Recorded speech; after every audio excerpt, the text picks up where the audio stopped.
Good morning বন্ধুরা। আর এই দেখো, এটা হচ্ছে সুবর্ণরেখা জাতের একটা আম গাছ। এটা আমি আগের বছর লাগিয়েছিলাম। আর এই বছর দেখো গাছটা কত বড় হয়েছে। আর মুকুলগুলো দেখো, মুকুলগুলো একটা ঠিক অন্য রকম দেখতে। এর মুকুলের ডাঁটিগুলো একটা লাল রঙের একটা কালার, খুব সুন্দর লাগছে দেখতে। দেখা যাক এই গাছটার আম আমি রাখবো, কারণ গাছটা মোটামুটি বড়ই হয়ে গেছে।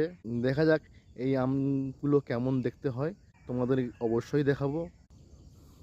কিন্তু অন্যান্য বিভিন্ন গাছ লাগিয়েছিলাম, আলফানসো, ল্যাংড়া, কাঁচামিঠে, হিমসাগর, এই সমস্ত জাতের আম গাছগুলো লাগিয়েছিলাম, কিন্তু ওগুলো ভালো বড় হয়নি।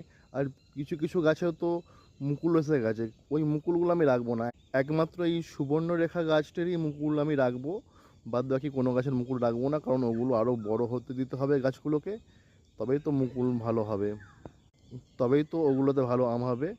ঠিক আছে, চলো বন্ধুরা, আজকের মতো টাটা। দেখা হচ্ছে পরবর্তী ভিডিওতে।